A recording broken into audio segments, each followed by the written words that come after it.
assassinations. While there's still no word on a cure for the virus, report suspicious activity and call 911. I can give you every assurance, Mr. Rudy, that Gareth is ill and he's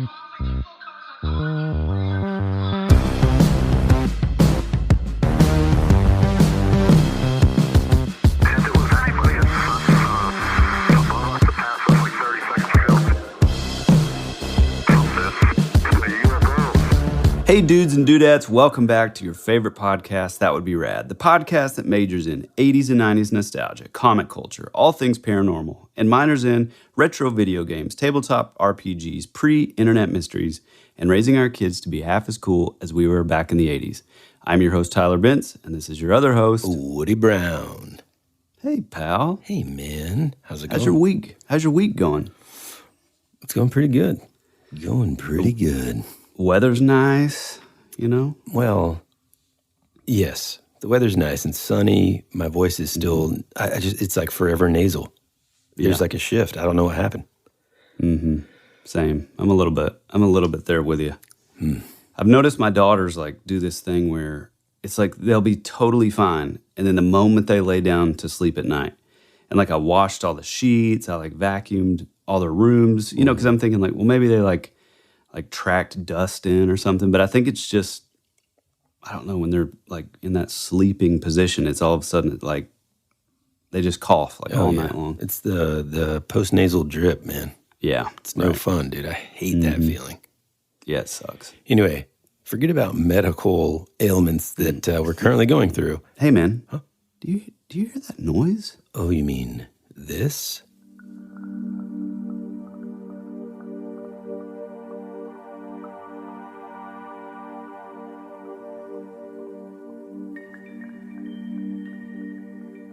In the early days of the internet, a character popped up named Milo. He was caught up in all sorts of taboo online activity. Pretty quickly after you start checking out this guy's post history, you begin to notice other things like he talked about his past life in various wars. He discussed information technology at length and constantly berated spammers that plagued the subreddit that he moderated. That subreddit was r/jailbait. You see, Milo isn't a very good person, at least considering what we know via his online footprint. r/jailbait was a subreddit focused on sharing technically clothed but compromising images of underage girls. I'm sure that you can gauge the type of community that festered within that subreddit. Despite this, the subreddit itself had a thriving user base of thousands, and alongside its creator, who would later be exposed on national television, someone by the username Religion of Peace, relatively coasted under the radar through most of its major controversy. During their time on Reddit, Religion of Peace was known to be highly active with consistent activity throughout his days. It seemed to be an outlet, a form in which he could unapologetically share his political beliefs and opinions. For instance, he despised corporations, like both Fox News and CNN. And he regularly lashed out to anyone who gave technical advice that he didn't agree with. And often, anybody that he interacted with, he was known to use pretty vulgar language with phrases like, you get the f*** off, and classic f*** off and die. Classic. Yeah. I mean, classy. Looking at old posts, the picture becomes more and more clear of what kind of person Religion of Peace, or Milo, was. He was abrasive and, frankly, kind of caught up in this questionable activity. Alongside all this, though, Religion of Peace harbored a pretty extensive military background. Through a self-proclaimed stance in the Cold War, being stationed in Palestine from 1946 to 1949. And, astonishingly, even the Battle of Normandy. Now, I'm just like you, listener, and Tyler, I bet you're just the same as me. immediately we can all potentially agree that, this could all be the work of an internet troll or someone heavily role-playing this character, maybe creating a fictional character and then just kind of going into these forums and typing accordingly, just maybe for attention. But Milo regularly justified his war knowledge with claims that he was born in 1930 and then enlisted at the early age of 13 or 14. In fact, he claimed quite often that he was age 79, which is pretty impressive if you really think about it, because, hey, man, I've got relatives that are younger than 80. Oh, yeah. That, they have kind of a difficult time, utilizing an iPhone, much less going into Reddit forums and doing all that. Yeah, dude, my grandmother literally has never picked up a computer or an iPad. If you said subreddit to your grandma, she would be like, what's Zero clue, yeah. Is that a new ingredient for sweet tea? Yeah.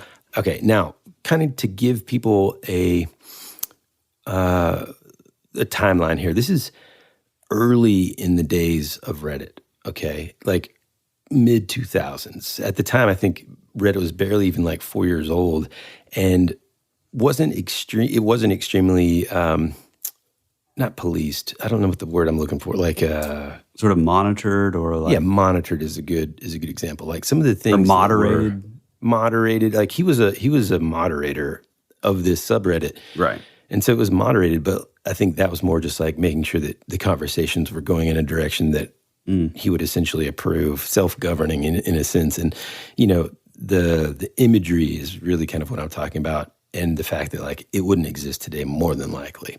Yeah. No one really seemed to kind of like call into question his experience. Instead, they would kind of ask him questions and he would seemingly be willing to share with a little bit of, banter mixed in. Then on the 18th of May, 2009, around 2:22 p.m., the scope of the Religion of Peace account would change altogether. A post was made in the subreddit with a simple title: "I got tired of using commercial image hosts. I set up my own. You can use it if you want." With a simple link to a website called LakeCityQuietPills.com. Now, upon heading to LakeCityQuietPills.com today, you'll be instantly met with "this domain doesn't exist anymore" message. But thanks to things like the Wayback Machine and all of that, it is actually possible to go back and, visit this website and kind of see what was on it. Now, this is a section where I'm going to recommend for parents or people that, there's no need to go. From what I read, the type of things that were on this website that we'll get to later, it's not necessarily, you don't want to accidentally click on any of these images that are potentially there. And so you're talking about like the image hosting site. Okay. But initially, way back then, you could go to LakeCityQuietPills.com and then you'd be met with a simple webpage, very simplistic. It looked like it, was made in the early 2000s or late 90s, with a title that seemingly had nothing to do with the URL at all. And it said, that old guy's image host. And kind of like, given Milo's activity from Reddit, you'd probably be pretty good at guessing and knowing what to expect upon getting in there. The type of content, anyway, that was going to be on there. And after exploring the website, you can kind of observe really how archaic and simplistic everything was in terms of, like, in the About Us section explains that the website's convenience, the terms of service, lays down the rules for the public gallery, showcasing random images and how to report abuse. And, it gives the basic plain text form. And basically, all in, it kind of seems like that, quote, that LakeCityQuietPills.com that takes you to this, page titled That Old Guy's Image Host, really on the surface seems to be nothing more than some obscure taboo image hosting website that Milo, an already questionable individual was trying to get off the ground. And doing so by posting in this subreddit, to kind of pull traffic from that subreddit to one that now he can run this website. He doesn't have to worry about Reddit's terms of service and all that kind of stuff. And this would seem like a fairly interesting place to sort of end the story. However, on the 16th of July, 2009, Milo, in a random response comment on a completely random post about Navy SEALs, would effectively plant the seed to a mystery that now, many, many, many, many years later, is still being talked about. Mm-hmm. And here's the comment. I always get a laugh when I read articles demonstrating such naivete. Of course, there are assassinations. There are some things that the legal system can't fix. I'm awaiting the massive flood of downvotes without surprise. So many people actually believe that as fucked up as things are right now, and as they have been for the last 20 years, that they are needed. What do you want to bet that Bernie Madoff follows Kinlay's path? I can think of any number of criminal organizations that would benefit from a dose of Lake City quiet pills. It's kind of just a random, weird comment. The Milo, or, religion of peace, seems kind of perturbed, and he's kind of alluding to some sort of, greater conspiracy. And by using this dose of Lake City quiet pills, seems to be alluding to something nefarious, right? Mm-hmm. And just the typical user, myself included, up until, doing research for this episode, I don't know what that means. It sounds like some sort of like, okay, well, maybe if they take this, they'll shut up. Well, things really begin to get interesting. And just that simple phrase, Lake City quiet pills, would then serve as the trailhead for one of the most intriguing unsolved internet mysteries of all time. So from here on, from May of that year onward, Milo just kind of kept up his antics, demeaning the naysayers. And in one of his comments, he even outlines his retirement from the armed forces in 1987 and explains how he's happy that he found a job that, in quotes, doesn't require much physical effort and worked for me happily. It's he talks about basically working in computer-related field, and his verbiage made it seem that he was still employed at 79 years old, which is, obviously it's not impossible, but nowadays even, it just seems improbable, right? Right. It's not talking about somebody you hear of very often. I don't know a whole lot of computer programmers that are close to their 80s, just, clicking away at the old keyboard. In fact, I knew one of my buddies from high school, his dad was very early on, did something, I don't even know what. Heck, maybe he's Milo. He did something with computer and information technology and was able to retire at 40. This is at the beginning of the internet and Silicon Valley, and just made a killing. So somebody just staying in, well, maybe he's like us. I imagine this podcast will be around in 40 years when we're 80. Yeah, why not? Okay. It's already just it's so sort of fantastic sounding, right? Mm-hmm. You've got this guy who enlisted in the military when he was 13 or 14 years old. He was in Palestine, stationed there for a couple of years. Then he even landed on the beaches of Normandy, and then basically has been in almost every, he retired from the military in 87. So, that's a lot of conflicts that he's been involved in. Mm-hmm. But it's interesting. It's not impossible, but boy, it's starting to sound like this is an interesting character. I was going to say, once you start finding out his a little bit of his resume, it starts to become a little more clear that oh, wait a minute, something's weird, right? So here. Yeah. Obviously, during this multitude of monumental historical events, the Cold War, Vietnam, World War II, Korea, all these things, he also has this ongoing, highly technical career in the computer science space, and is somehow extremely invested in conversing on Reddit at the age of 79. Not only just invested in talking about things, but he's completely open about some of these things and discussing some of his darkest times in his life. And coupled with the fact that he's just like, he's a moderator for a highly taboo subreddit that, creates that old guy's image host was just just by itself very strange. Yeah. As the summer approached in 2009, Milo would regularly promote LakeCityQuietPills.com in his day-to-day activity on Reddit. And he said that he was tired of Imager, and, he would kind of like pose these messages as like, hey, Imager sucks. Don't worry, go to LakeCityQuietPills.com, or like, hey, hate making new accounts? Don't worry about it. Go to LakeCityQuietPills.com. He was really sort of like grassroots, boots on the ground, guerrilla marketing, I can dig it, man. I like that. Yeah, dude. I mean, I can respect that. We did that many a times with our band, and, that would be rad. And by the July of 2009, his website, LakeCityQuietPills.com, had successfully garnered over 2,200 images.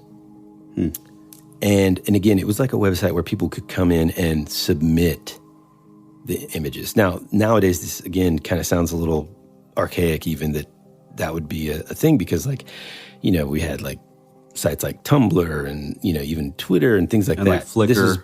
This predated all that stuff to where, like, the idea of social media wasn't even necessarily what it is now, Did Imager, I used to say Imgur, but did Imager, did it predate even like Flickr? Because I know Flickr's like been around forever. I don't know. I forgot about Flickr, man. That's an old one. There's all these like, things. And so he created his own website where people could essentially bypass any of these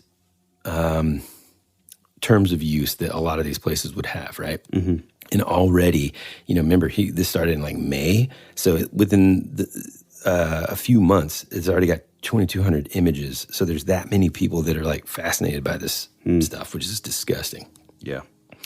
But again, it's his website. Yeah, not though. He's probably able to sell advertising space. And so theoretically, he could be making a fair amount of money. Then around 1 a.m. Central Time on July 17th, 2009, Religion and Peace would make a comment stating the following. I reported a couple hundred obvious Reddits for roofers, lawyers, local businesses, and shit like that. Just those one-offs that spammers make, thinking that we actually look at their postings. They're all still there. I'm getting very discouraged even after trading messages with admins about the spam situation. I don't think they really care all that much, like this daily lawyer attorney spam I downmod and report every day. And the next morning there's another round from the same spammers. The admins need some aggressive mods to ban domains and user accounts. It's really getting out of control. So at first this comment seems, not really that eventful, really. I mean, Milo is once again, as usual, complaining about spammers. At first when I started reading this stuff, by the way, Tyler, I kind of thought, man, is Tyler, aside from the gross picture stuff, like this sounds like you're just like, that complainer, the old Muppet. I am incredibly frustrated with all of these spammers. So it's not very different than what he did consistently for many, many years. The thing is that this comment was the last that he would ever make. And from this point, Religion of Peace, as we know him, would vanish. And then they died. After these messages, we'll be right back. On June 14th, your favorite emotions are back on the big screen in Disney and Pixar's Inside Out 2. It's time to greet your Team Riley. It's anger. Let me at him. Fear. Safety checklist is complete. Disgust. Ew. Sadness is in the house. Oh, no. Hello, I'm anxiety. I'm one of Riley's new emotions. Disney and Pixar's Inside Out 2. There's a part 2? We're going! Rated PG. Parental guidance suggested. Only in theaters June 14th. Get tickets now.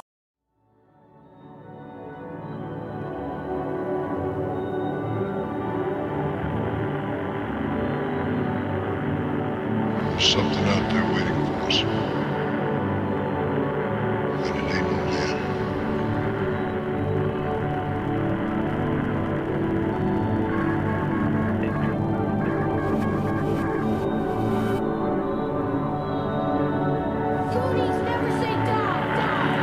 Hey, this is Bryce Johnson from the Bigfoot Collectors Club, and you're listening to Tyler and Woody on That Would Be Rad, because that is rad.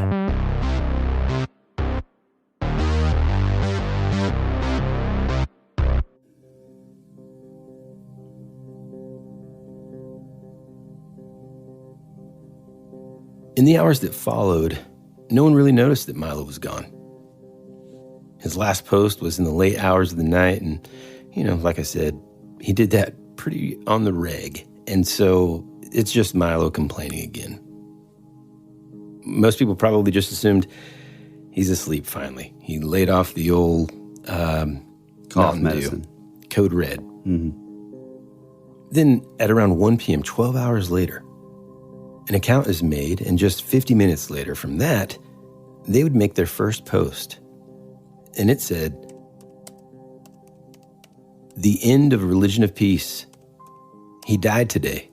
Milo died today. He was 79 years old. He died at his desk, looking at your site. Milo was a mean and ornery. He hooked me up with my first gig when I got out of the Army. I didn't like finding him like that. Milo don't have any living relatives and no real friends, and other than his landlady, a few people where he worked, he didn't really talk to anyone about much of anything. Me and him just tolerated, as I said, he was mean. I think he used that as a shield to keep people away. Milo thought God was some kind of con game thought up by some lazy sons of who didn't want to work every day, so he's going in the fire on Monday without a service, just like he wanted. I'm planning to dump his ashes in the woods near where he was born. Can't put them right there because there's a mall there now. I gave the girl next door his raggedy old cats. Most of his books and his computers and electronic I gave to the disabled vets in the VA. All the rest of his stuff is for the Salvation Army. All those years and everything he owns fits in the trunk of my car. I don't know what else to say. I'll miss him, that miserable. The comment section under that post was mostly positive, with most Redditors kind of offering support. However, there were a few naysayers. Some people said things like, "I'm sorry, this all seems so fake. Are you guys genuinely believing this shit?" Another one, "Wow, for such a skeptical site, you guys are swallowing this hook, line, and sinker. What a convenient story. Died looking at Reddit, died making posts, keeping people out of spam, and what a nice boss to make a post about him. You guys ought to know a hoax when you see one." The user 26 responds, says, "You're an ass. Milo is my friend, and I was taking him to dinner on Friday. He worked at home. I guess I ought to call his manager, so thanks for that." 26 would then return to Reddit 2 days later to address the overwhelming responses his post received and to share where Milo's ashes were spread. He said, "Damn, I didn't know so many people could like him like that. Thank you. Didn't sling a gun with him. So I'm out of here now, and I don't do this stuff like you. And Milo, take care. Keep the faith." To casual bystanders, this concluded their investment into this online saga. Religion of Peace was, pushing 80 after all, man, and a sudden death due to old age, sitting at the keyboard, wasn't a huge surprise, I guess. Well, and also, let me interject a little bit. I do think that, if you think about it, if the guy was known to be like a, some would later on say that he's like a software engineer, or he's like a computer savvy dude, by the guy saying he died by looking at your Reddit post and stuff, he could have just died at the computer, because he was 80 years old. He probably spent 90% of his time on there. Yeah. You know what I mean? Yeah. On the surface, what we've got here is you got this, frankly, dirty old man, right? Who was a moderator to this subreddit. He got tired of the way that subreddit was being handled, so he started his own website for dirty pictures or really inappropriate. Mm-hmm. To a lot of people, this seemed interesting, but, whatever. But to some, things just didn't seem right. It just seemed suddenly too convenient for this highly taboo subreddit moderator just to vanish completely, followed then by a completely random account with a strangely specific name like 2-6, to swiftly announce his death before disappearing altogether as well. It just seemed strange. So, what do computer nerds do when they think things are strange? They begin to dig deeper. Mm-hmm.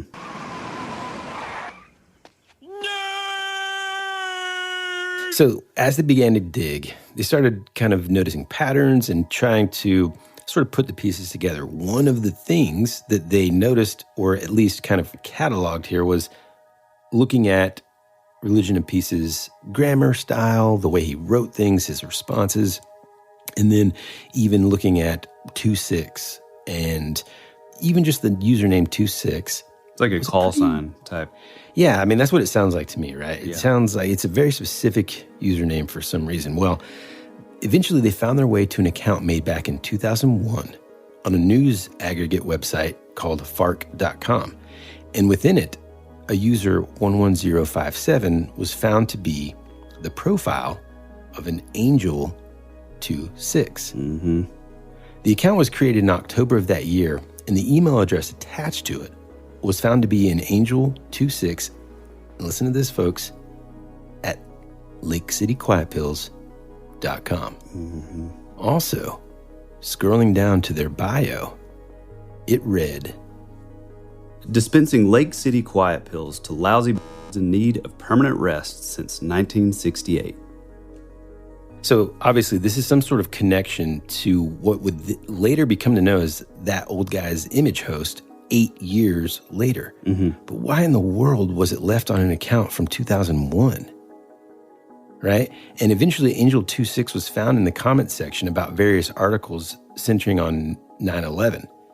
Since this was a little over a month after this tragedy happening, interestingly, the typos and grammatical errors found from the Reddit 2-6 are almost non-existent, giving rise to the possibility that perhaps these two different, quote, 2-6s were actually run by different people. So they started to kind of really dive into grammatical errors, the patterns of the person's like posts and speech and stuff. They began to just sort of see too many differences between Angel 2-6, the one associated with the Angel 2-6 at LakeCityQuietPills.com, a website that didn't exist until 8 years later. And there were numerous posts on various platforms that gave results for an Angel 2-6. On ZBrush.com, that user gave praise to the community for being so welcoming back in 2001. On Yahoo Answers, they responded to questions about cleaning World War II bayonets and painting a patio around 2008. And on a website named Jaguar, they can be seen talking about spam filtering, a topic that, well, sounds kind of familiar, right? I mean, who else do we know like to complain about spam filters and that kind of stuff? Yep. Again, the internet, I mean, detectives, nerds, I mean, like, what's the proper term here, man? Sleuths? Sleuths. Gumshoes. There you go, yeah. Okay. The internet gumshoes really started just kind of like, they're just gathering all this interesting information. So as these gumshoes began to investigate the actual website, LakeCityQuietPills.com, in greater depth, they started to kind of uncover some really sort of strange and bizarre sites. And one of the pages in subdirectories, when you click a link, it would just take you to this blank page. Now, to an internet gumshoe, this kind of stood out as unique. Like, I wonder what this is. As they kind of dug through the source code for this blank page, what they found at the very end was the following.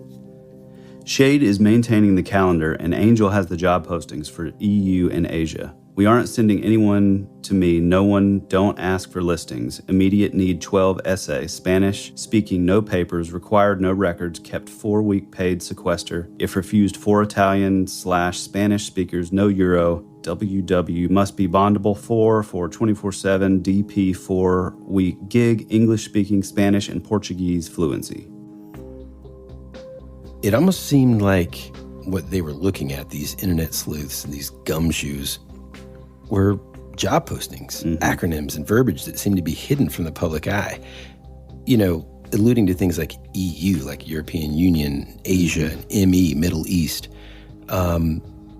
Something that would be beyond a simple site for pornographic imagery. Mm-hmm. Back on Reddit, people began discussing this bizarre discovery. And, at this point, Milo's long gone, but suspicion was mounting on whether he was part of some sort of undercover contract for hire assassination ring. Mm-hmm.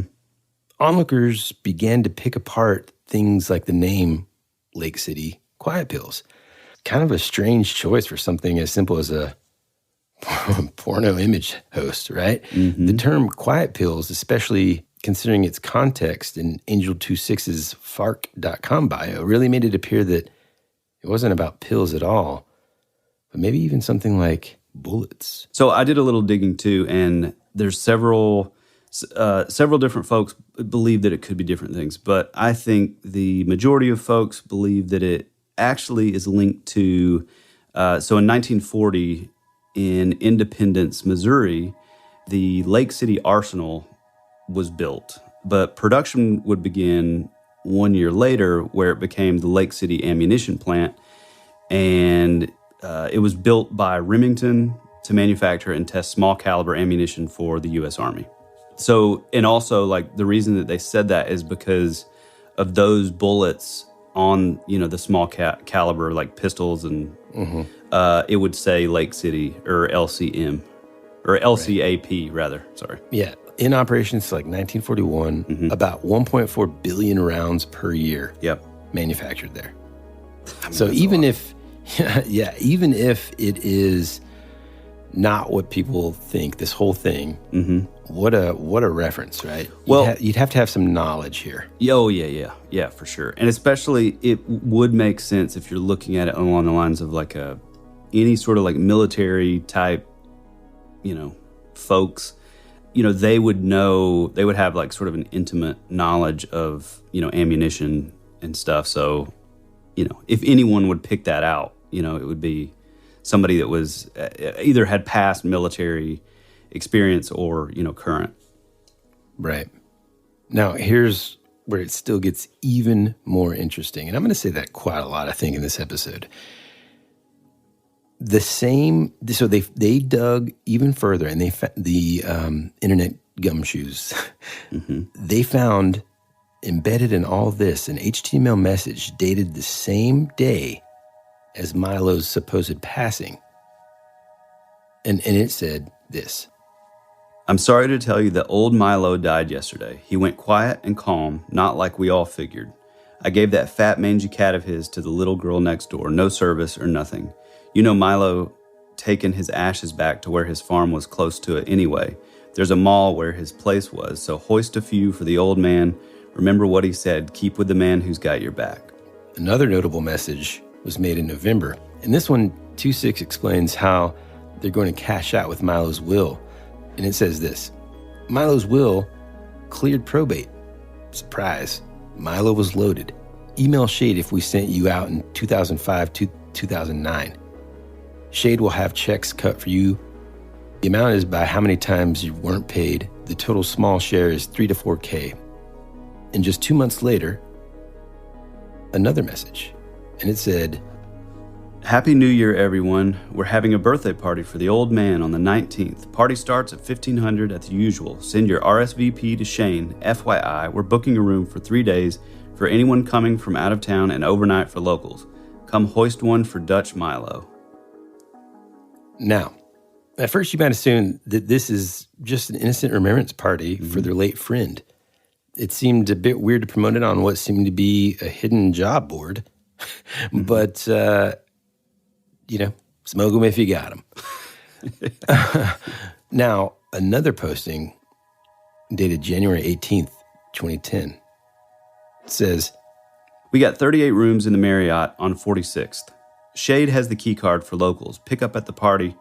Give your travel name to the desk, and that's it. No ID needed since recovering the bill. Keep the room service under 500, okay? The phones there are not secure. Bus from the hotel leaves at 13:30. Car service vouchers for return trip when you're ready to crash. Don't DUI." Now, It's here that people begin to realize that this party might not have been what it claimed to be at all. Why would they be worried about the phone lines and having to use fake names at a hotel? And, you know, you just get the idea overall that something just isn't adding up. It's not just a celebration of, you know, individuals. Now, on January 19th, the very same day and around the same time that this party was supposedly going to happen, a sudden... Now, but folks, I don't mean to keep you on the edge of your seat here, but I approach this mystery, and I'll be truthful here. I approach this mystery, well, I just, like, not skeptically, but just sort of like, well, I mean, this just sounds like somebody just making stuff up, right? But listen to this. On the same day, around the same time that this birthday or this celebration of Milo was supposed to occur, an extremely high-profile assassination that sent a shockwave across the world now skyrocketed this Lake City Quiet Pills mystery into the stratosphere. Yep. Leading people who had been investigating this mystery to really start to believe and theorize that this hidden job board was much more serious and deadly than they initially assumed. Yeah. So at 3 p.m. local time in Dubai, an Amaz arms dealer named Muhammad Al-Mabou was traveling alone under a fake name. Earlier the same day, he had crossed paths with a group of people also traveling with fake names. However, he was unsure of who exactly these people were.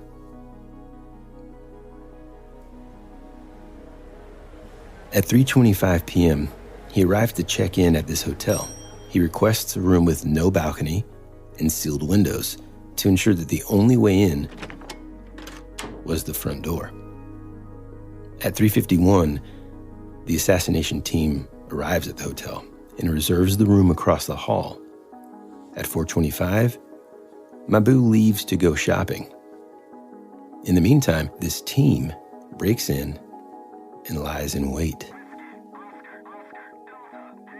Later that evening, Mabou returns to his hotel room and is immediately injected with a paralytic muscle relaxant and is killed by suffocation. His body was discovered the next day after room service discovered his door was locked from the inside. For 10 days, they believed it was just a natural death. That is until they saw the CCTV footage.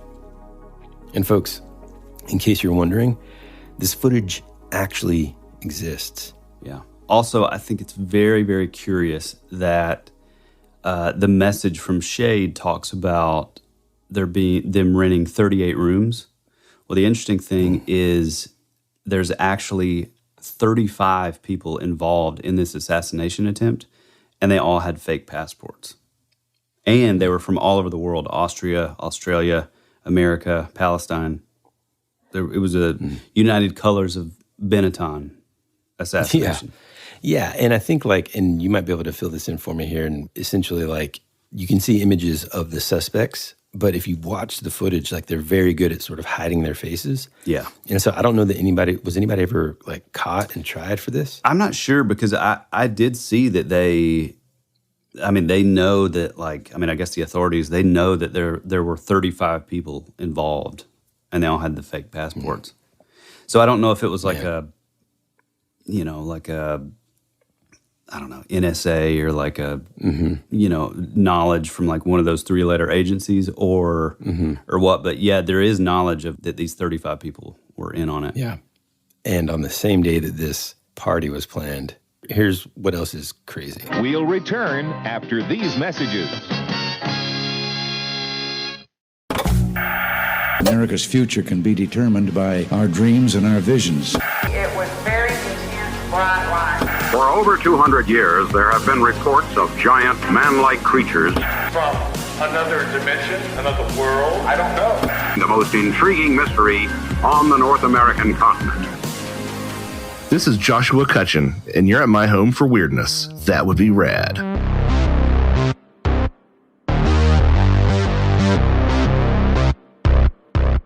2 weeks later, the Lake City website was updated once more. And here's what it said. And it's just like a list of stuff, okay? I'm just going to read it real quick. It says, 2010 party bills. Here's the final for the party. Hotel rooms 48341, limo 6080, bus 569, bill 18890, food 8030, dancers 300, miscellaneous tips 850, miscellaneous expenses 2840, medical supplies 180, Fat Tommy and Stu were okay, total 94,080. You all did Dutch Milo proud. Thanks. You want to hear my theory? Yeah. I think those items are actual, like, operators. People. And I think the pricing is however much they were paid from like the job that they had to do. And so if you're saying like 608 or like, you would think, oh, that's like $600. I think it's probably more like $600,000.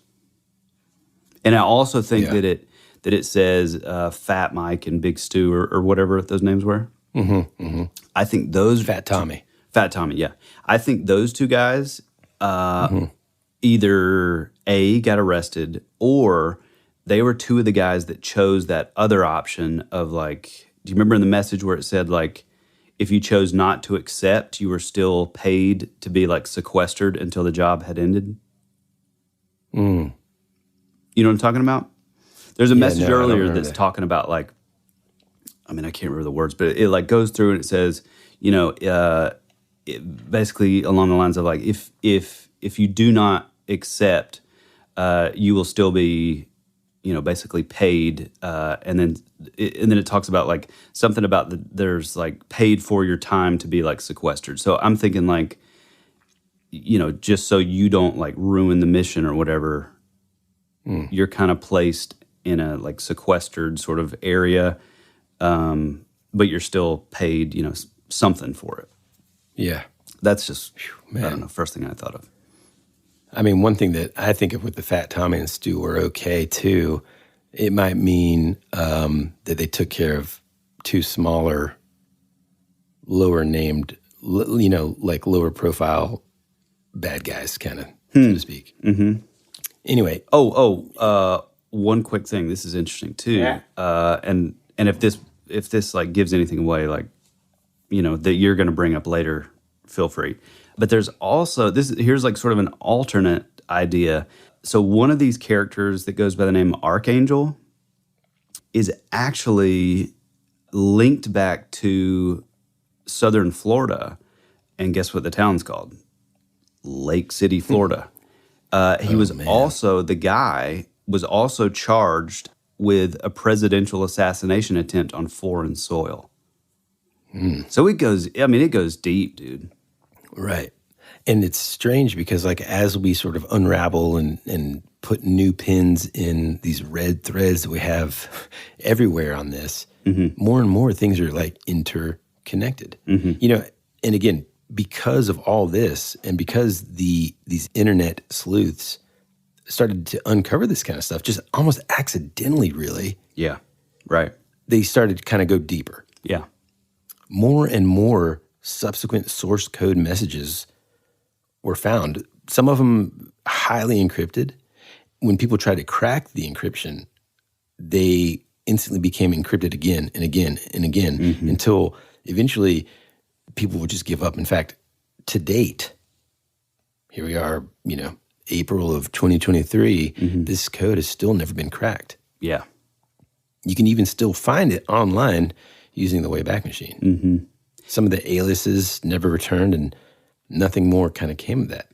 It's kind of like in the early days of the internet, like you would hear of like I don't know if it was like a type of malware or if it was like just like an old school virus, but like it was called like the Hydra because you cut the head of a Hydra off and like two more grows in its place.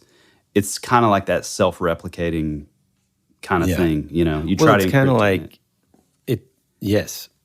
That for sure. I thought you were talking about something else. I mean, just I think for folks that aren't as privy necessarily to like some of this verbiage and stuff, like every file that you like upload and stuff onto the internet will have some source code. The source code will say that will help to identify this file from even where it was originated, where it was created. Sometimes that stuff is embedded in there.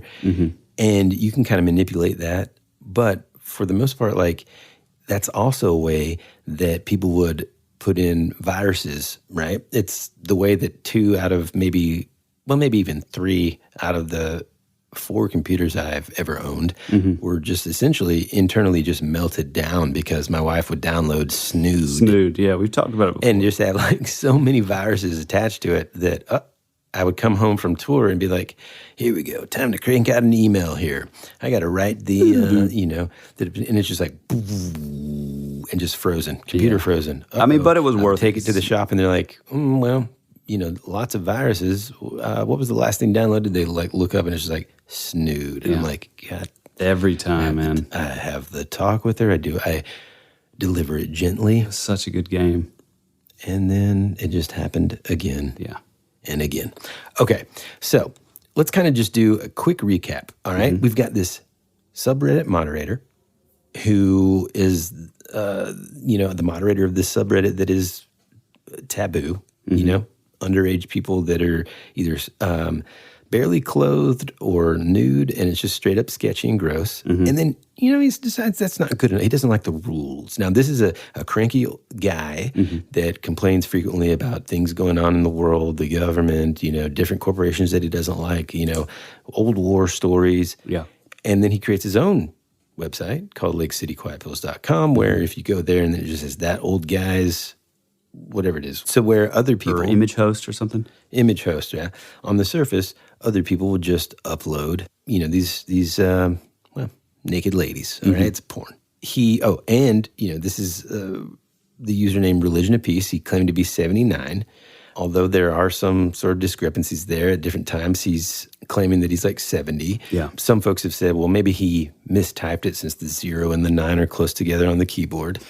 He's 79 after all. He might do that. Yeah. And then he dies, not necessarily unexpectedly, just, he just happens to pass away. And then out of nowhere, an account named 26 suddenly announces this passing to the internet. And interestingly enough, this online alias is close to another one that's also tied to Lake City Quiet Pills, 8 years previous, Angel 26. The way that those two users sort of interact online and stuff are different enough that actually Angel 26 seems to be more like Milo than it does the 26 that is the one that announces his passing. And so one of the things that I didn't understand, so this is sort of explaining like 2 people. So you have Milo, Angel, and then Shade? Yeah, Shade. Okay, so there's multiple characters here, and we'll kind of get to that in just a second too. I didn't know if Shade was Angel also. No, we'll get to it. Okay. Because there's more names that we're going to hear and stuff. So like currently what we kind of know is there's these 3 main names. Milo, otherwise known as Religion of Peace. 26, who was the one that announced Milo's passing. And then after digging, Angel 26.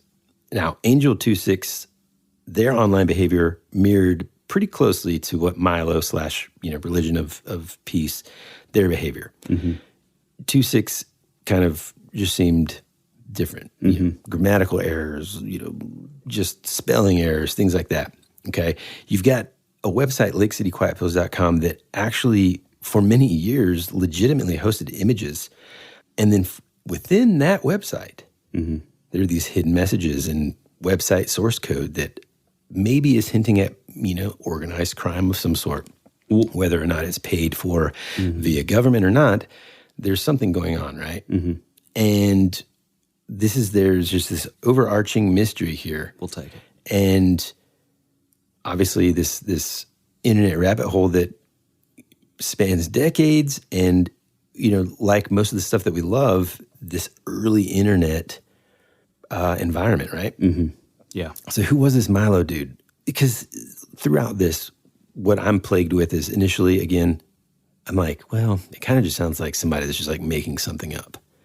And then you're like, well, how would they, especially so early on, know so much about all these wars and different advice, and how there's so many tentacles that kind of expand across so many different places, right? And so as they start to try to trace and track down all these different places where this person could have interacted, it's like, man, it goes all the way back to 2001, you know? Yeah, right. My theory too, and I don't know if you were going to get to this, but even from like very, very, whenever I first heard this, which I think there actually could be some Mandela effect stuff tied to this, but I'll get into that later. Okay.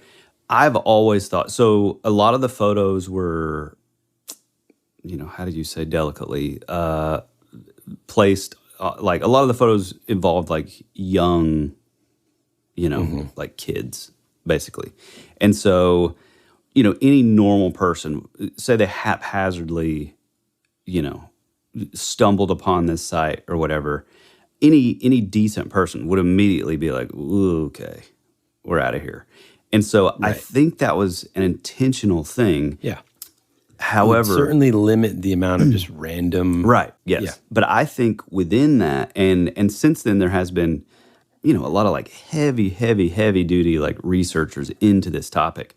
It kind of sucks because you go on, and this is just a little bit of an aside, but if you go on like onto Reddit, you know, there's multi-threads and you know, I'm sure that it's the same with 4chan, 8chan, all that, but 2chan, yeah.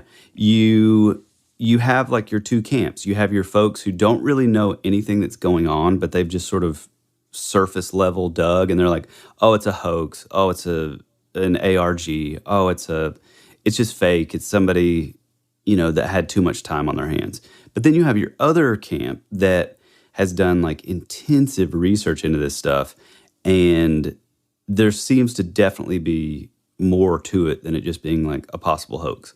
Now, I'm not saying that means that it isn't a hoax, but me personally, I think there's way too much to it, and I think there's but for it to be like an ARG or just some sort of hoax, I think there's too much of it that's like hidden. Yeah. You know what I'm saying? Like there's too much digging, too much, like you have to have like a pretty decent amount of expertise in like this sort of niche kind of field to even understand anything that's going on, especially back in, you know, 2009 or whatever. So, but all that to say, I think that these photos, you know, horrible photos, I think it's because all of these like JPEG files, that was one of the common things too, is the majority of the files, not all of them, because I'm thinking probably some of these were just regular pictures, but I'm thinking it was like a jobs board.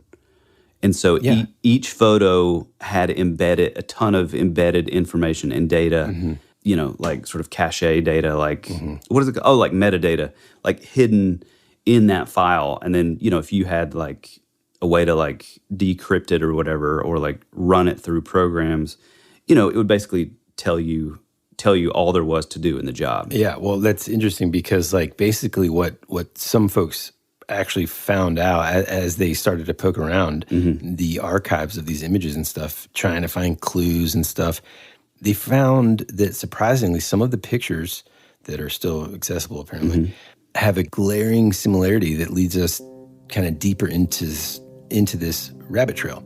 Each of them, essentially, there's this watermark within some of these that point to a new website called drunkenstepfather.com. What? I haven't heard anything about this. Yeah, dude. So drunkenstepfather.com is another one of these websites with nasty stuff in it. So I don't even know if it exists. I didn't even type it into my, you think I want that on my browsing history? I didn't even go to the Lake City Quiet Pills one. No. Not doing it. It harbors images with naked celebrities and stuff like that. Some, you know, crossover content here. But interestingly enough, though, when performing like a forum search for the string that Old Guy's Image hosts, the investigators were able to find a thread created by a familiar name. 26. Wow. What's interesting is it's 75 pages long and spans like 4 years from 2010 up until the website's, you know, end, which is... You're saying 75 pages of images?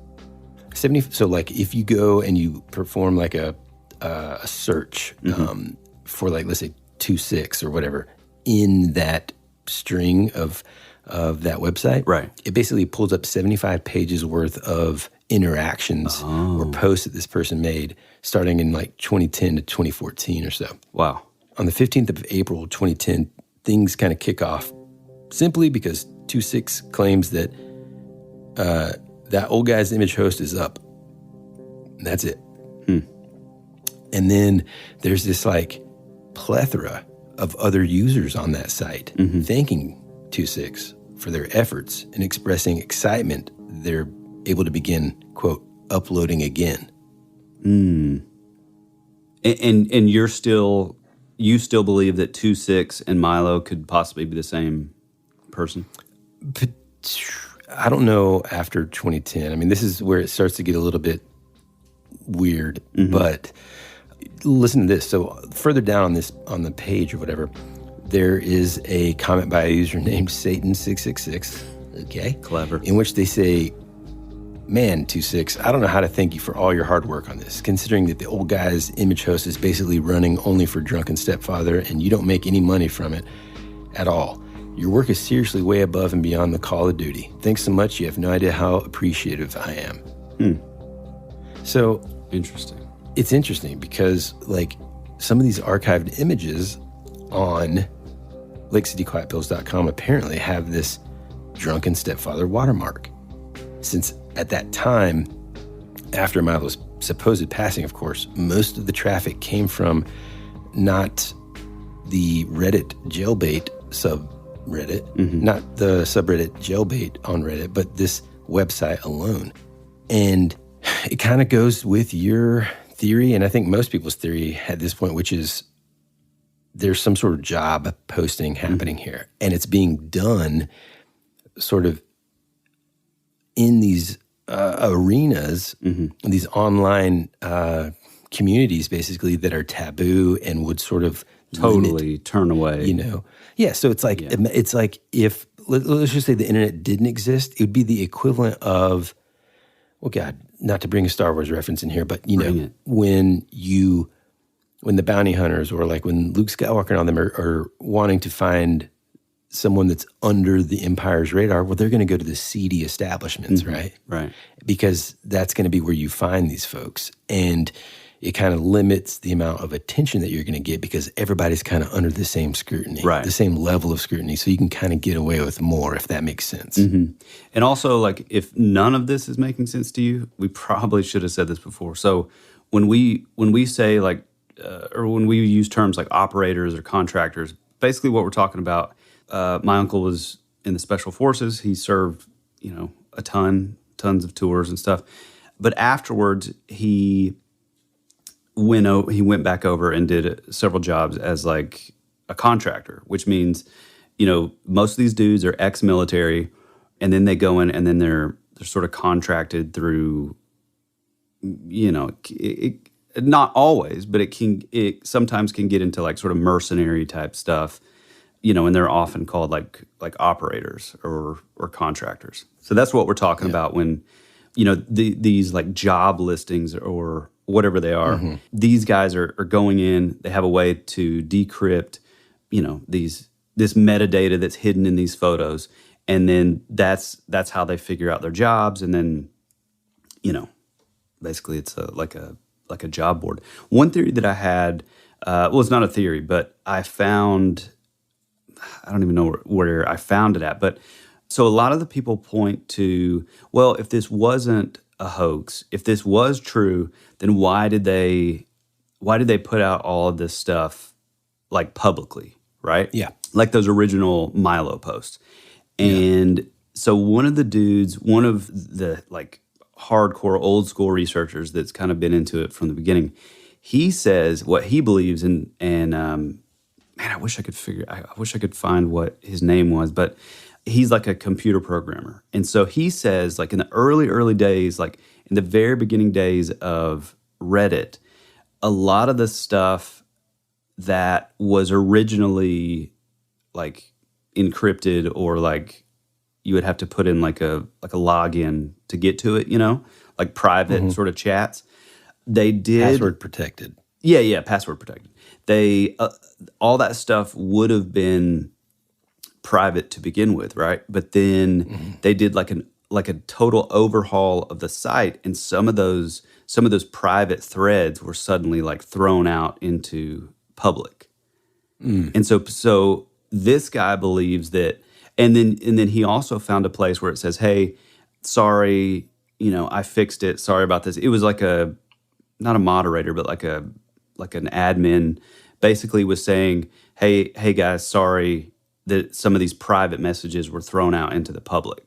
And then, Yeah, like to that point, something interesting that's happening too. So I want to make sure we're on the same page too. So at this point in time, Milo has since allegedly passed away. 2-6 is kind of the one interacting with other folks.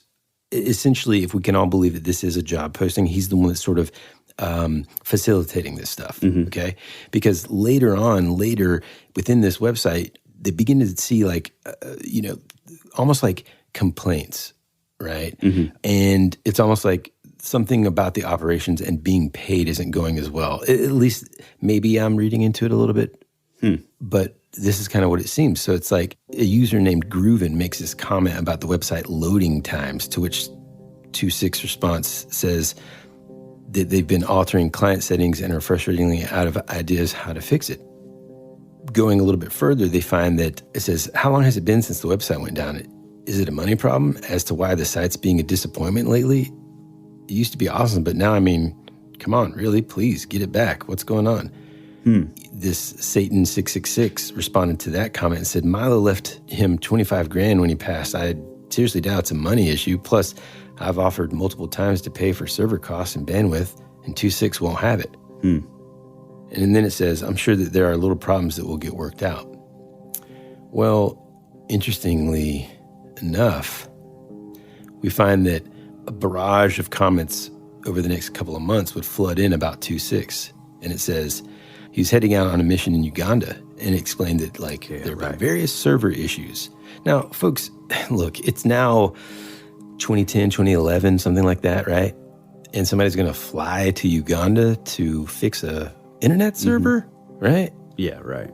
Well, October of that year, Satan 666 comes on to announce the death of 2-6.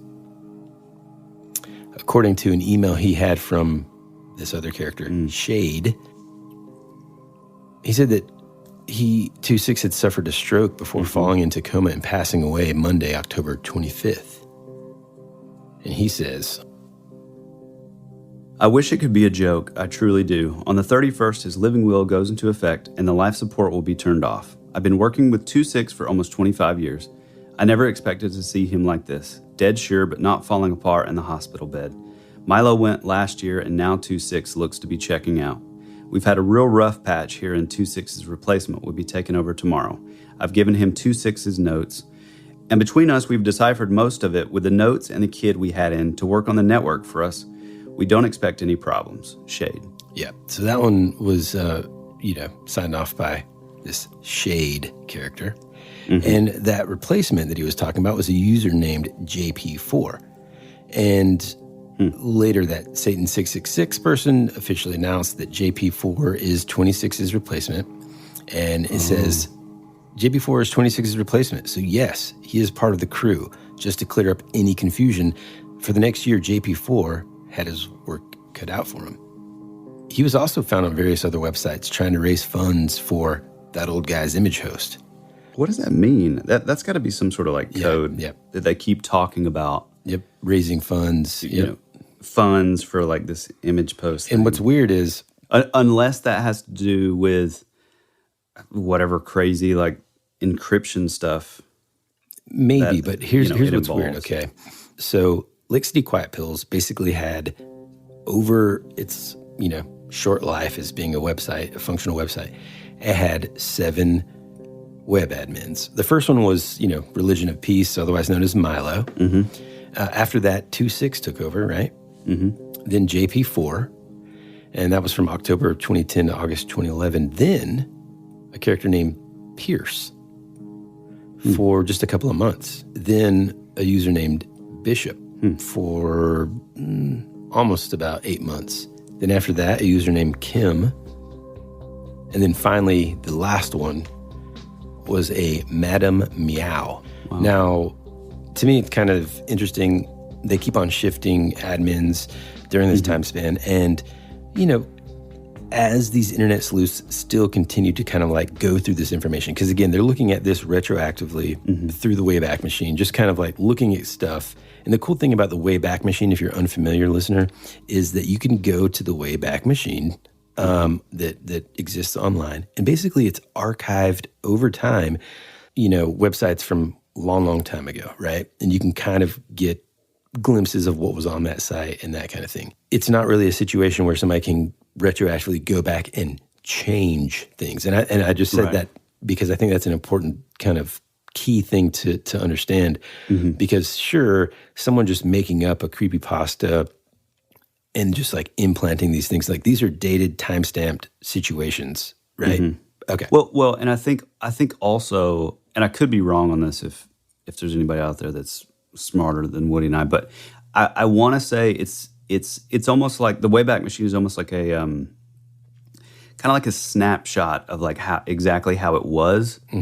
Like it's not exactly, that's what Woody means by not being able to sort of like physically alter stuff. Yeah. It's exactly how it was back then, but it's not, I don't think the files are exactly the same on there.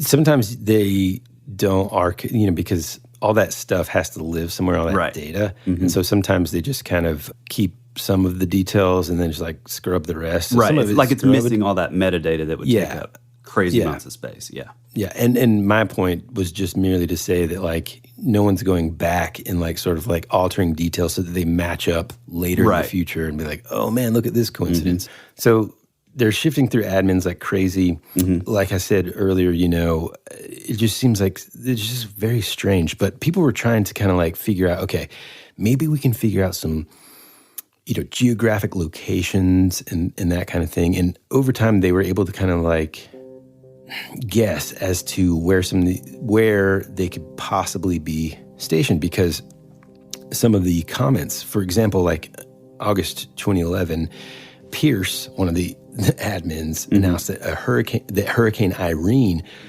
was affecting the northeastern United States and it would temporarily take the website offline. In October of that same year, Bishop jumped in with another warning about the impending Halloween nor'easter snowstorm that affected the same region. Even further evidence pointing here came on 17th of November, and that day a user named The Snake, shared an email from Bishop imploring the site users to run a traceroute terminal command to test their intermittent server issues. Yeah, there's got to be something. Listen to this. Within this, he provided an IP address, and after geolocating it, investigators were able to determine that it basically points to the state of New Jersey, aligning both with where those two storms took place. That's weird, though, because I thought all of this stuff with Milo, like those coordinates, put him in like Pennsylvania. Yeah, I don't know, man. Over the life of the website, it seemingly seemed like the site was plagued with problems, and eventually Shade, 26, JB4, Pierce, Bishop, and Kim would vanish, and so would their online personas. Just poof. The earliest archive for LakeCityQuietPills.com is actually shown to be from around 2004. And the webpage at that time, when you use the Wayback Machine, it looks pretty plain, right? Almost like a basic placeholder for a future website. Essentially, there's this hosting automation that just put the kind of like a placeholder there, and it's, instantbasic.rackshack.net, okay?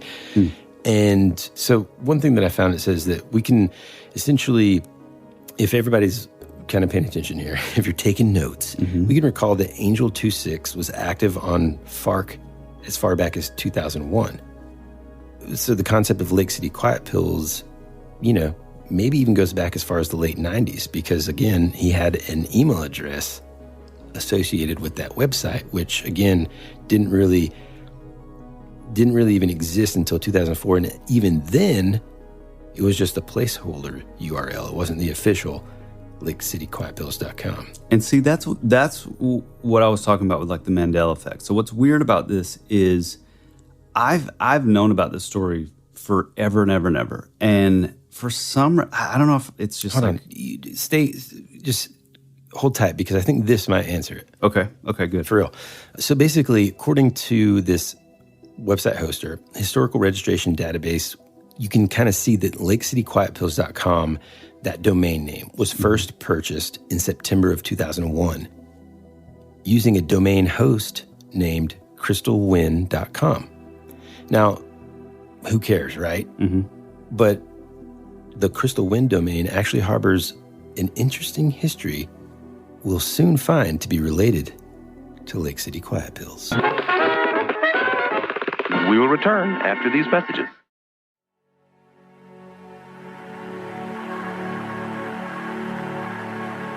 It's a pretty cool place if you're a Martian. Or a vampire. You think you really know what's happening around here, don't you? We're fighters for truth, justice, and the American way. Hey, this is Woody. And this is Tyler. And you're listening to That Would Be Rad. And now, back to our show.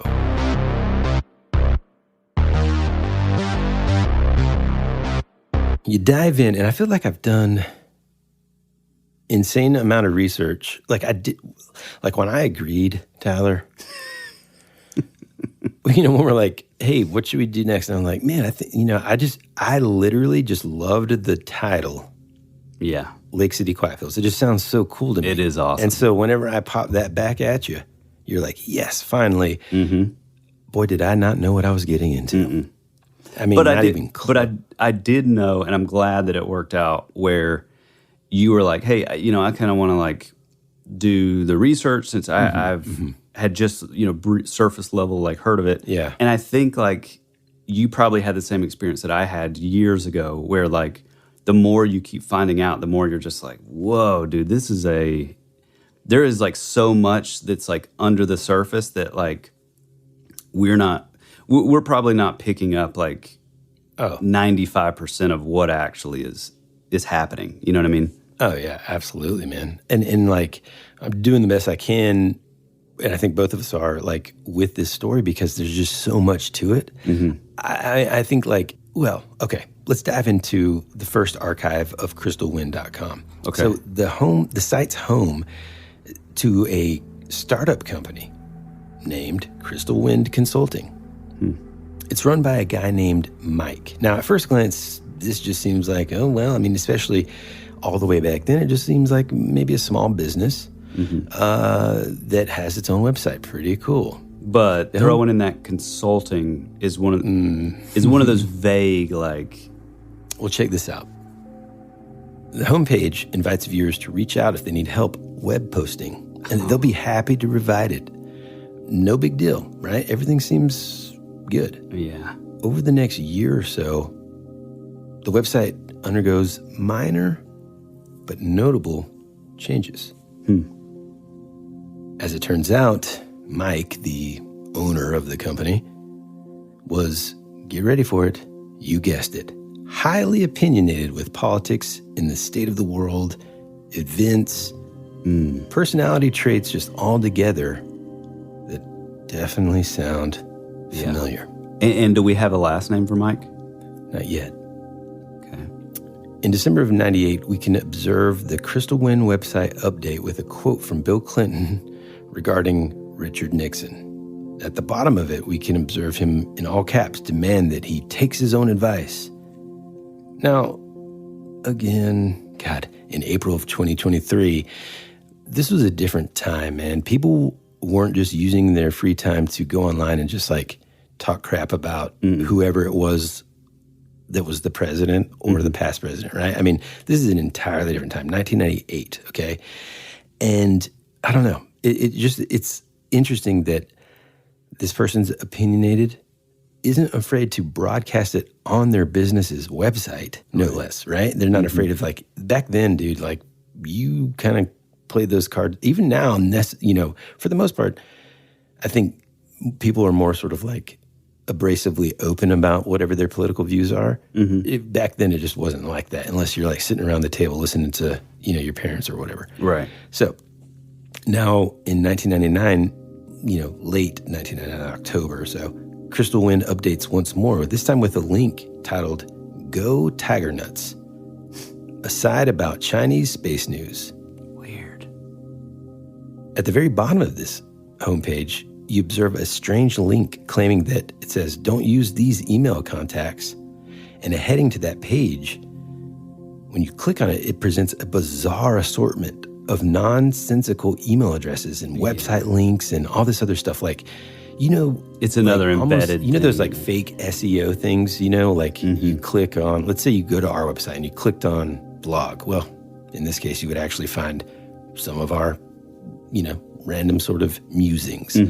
But instead, if you clicked on that, and it would just be like a bunch of strange words that were hyperlinked, and then you click on those hyperlinks, and it just leads you to more of those pages. What that does, if you have a website that has advertising and stuff on it, is it keeps that internet viewer on your site. So you're just getting further and deeper into this hole that is still owned by this web domain. And so you can essentially, for those clicks, charge whoever the advertiser is. Okay? Yeah, right. So that's like the general trick of that. Very old school.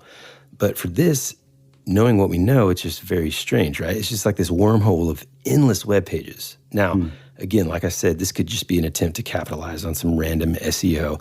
Well, real quick, is this, because I remember like back in the old days when like, say you would go to like a page where like, you went to like a page where like there was like a photo or whatever.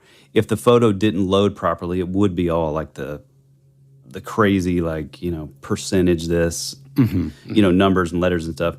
Is that what you're talking about? No. I'm talking about, imagine a page with just random statements like, Fred and Wilma got married, and then it's like a link, and then but just like displayed. So they're all hyperlinks. They're all everything's hyperlinked, clickable. And all any of those that you click on will send you to another page of the same kind of stuff, right? Unless you have the software to right. Well, and this list was at the time public. Yeah, right.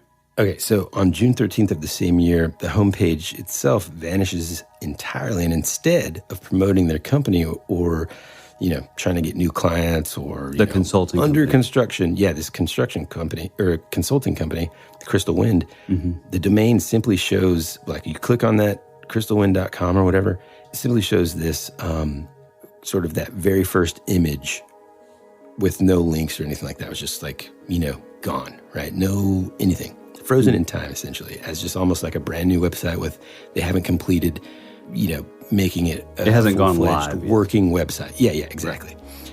Well, that is until September 11th, 2001. And as we all know by now, we know it as 9/11. On that day, the websites changed. Now, again, to folks that are like, how do the people even know all this stuff? The way that the Wayback Machine displays, there's almost like this graph.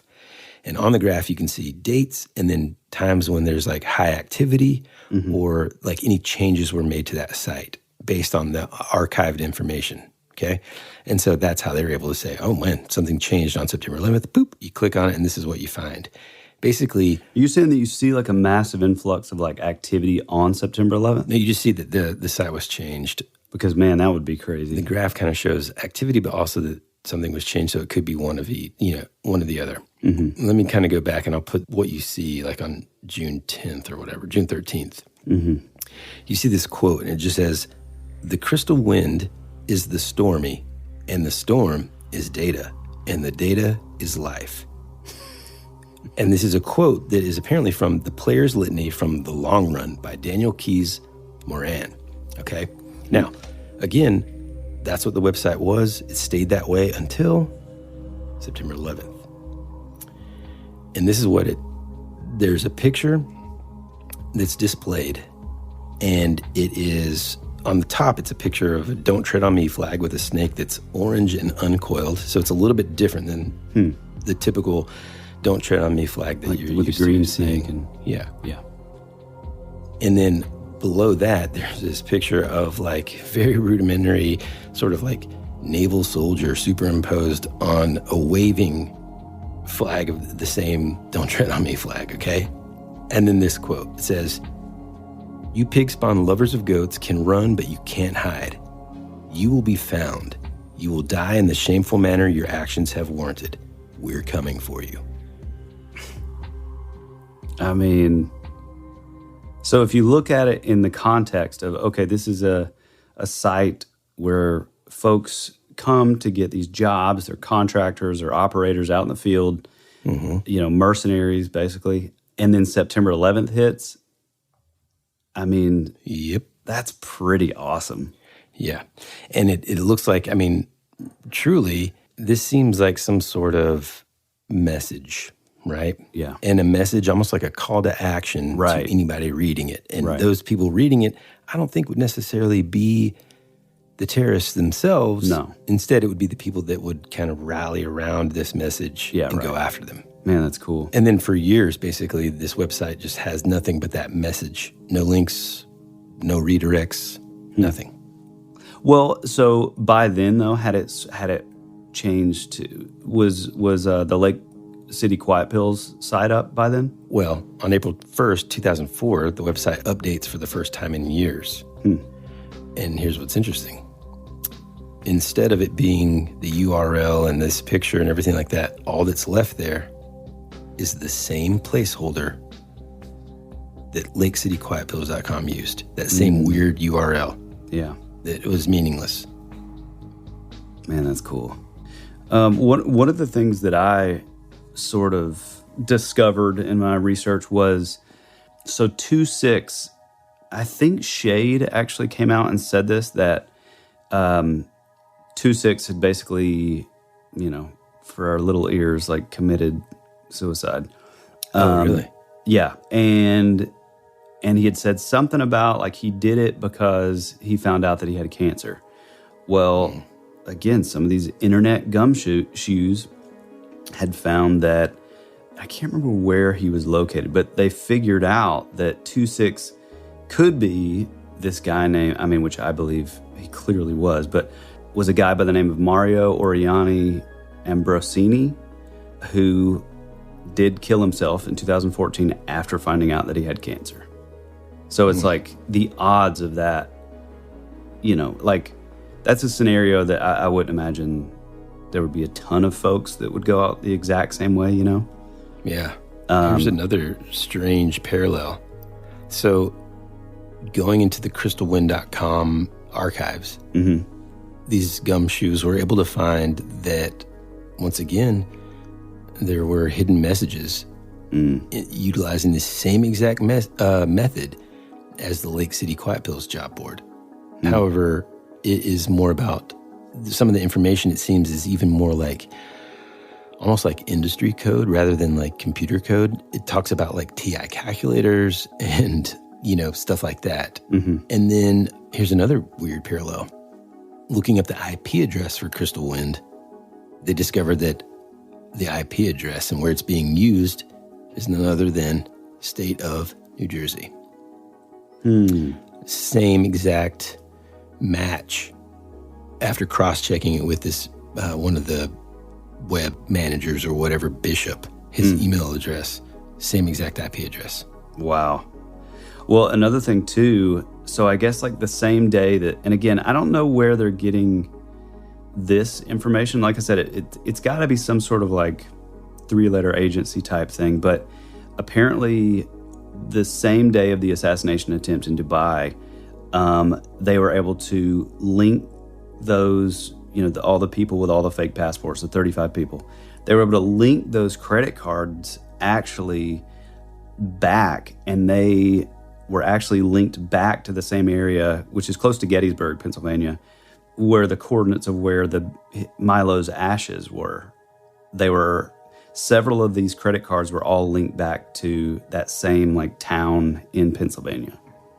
Jesus, man. Which is really crazy. Like it just keeps, keep going. Oh, and also this is another interesting thing. The only thing that I've really been able to find concrete is in 2019 the Religion of Peace Reddit gained a new trophy, which means that it's still active and still being used by someone, which is Milo's account, the Religion of Peace. I mean, as you guys can tell, there are so many random threads and random rabbit trails that go down with this. I think so many times, though, as over the years, internet sleuths and gumshoes, I don't know why that makes me laugh every time I say it. It seems like every time they uncover a new piece, there's just like another parallel connection. Right. And I think that's what's just insane about it. And, there's so much more to it, too. Like, they noticed that Milo and 2-6 misspelled a very specific word in some of their, independent postings. The IP addresses matching for me, the biggest sort of thing was this assassination that they've been able to tie to the date of Milo's sort of celebration of life thing party. Yeah, right. Yep. I mean, that was the thing that when I got to that point in the research, I was like, okay, now I'm hooked. Yeah. Especially also because, they're talking about this hotel. We have 38 rooms. You find out there's 35 people in the assassination attempt. You find out that they're from all over, multi-country, international sort of thing. So there has to be some sort of like conduit for all of those people to like hook up. There has to be some sort of person that's coordinating all this, like all across the globe. And it really is wild that like they all had fake IDs. One thing that I didn't say earlier is a lot of those credit cards, so here's another thing that's weird is like a lot of the credit cards from the people were linked back to the town of where I guess it was 2-6 originally talked about, spreading the ashes of Milo. The others were all linked to the same small bank in the Midwest, like really small branch, little bank, which had been at least partially funded by, and like had like really strong ties to like Israel, which is weird because like in the group of like the 35, like, there happened to be 2 Palestinians. So I don't know, there's just a lot of like weird little like connections, And I mean, as far as details go, I mean, it can kind of go a little bit further down a rabbit trail. Well, I think it's probably a good time for us to start to talk about our just our overall thoughts and theories, man. Yeah, let's do it. Well, first, that name Mike, okay? Yeah. There was the Crystal Wind connection, right? This person named Mike. So there's this theory that essentially all of this was kind of, I don't know, it's hard for me to even like say this out loud because I think it kind of contradicts itself. So one of the theories is that all in all, there was someone that was, Milo or Religion of Peace, started to feel a little bit of the heat that was coming from this subreddit. Right. And decided to kind of be a little bit more cryptic and, create something of their own. And I don't know, and then created a bunch of different usernames. And at first, this is kind of what I thought. I thought, okay, what if you just made up a bunch of characters? We're dorky enough to create all kinds of backstories. Yeah. We've got Milo. He's this old war vet that just happens to be like super computer savvy. He grew up in this age where he was just like top of the line computer IT guy, and it's still like, a grumpy old man. And then you've got these other characters, and they can interact with each other, and, that would be fun. And that's one theory. In fact, like, apparently some folks have even hired, like, private investigators to try to track down people that it could have been. And this Mike person, apparently there's this, like, Instagram account that's, like, a travel blogger that an email address is tied to, and it's, like, a Mike. So are you saying that this points to it being, like more of like a hoax, possibly? Yeah, one of the theories being that it's just like a hoax. Because there's like, at the end of it all, the way that Lake City Quiet Pills sort of ended was a final comment by a guy named Jesus Martinez in the Reddit kind of arena. He talks about Madame Meow. And this is back I don't remember what the year exactly was, but it says her account deleted, and so were a few others, including 26 and all the others involved, Bishop, etc.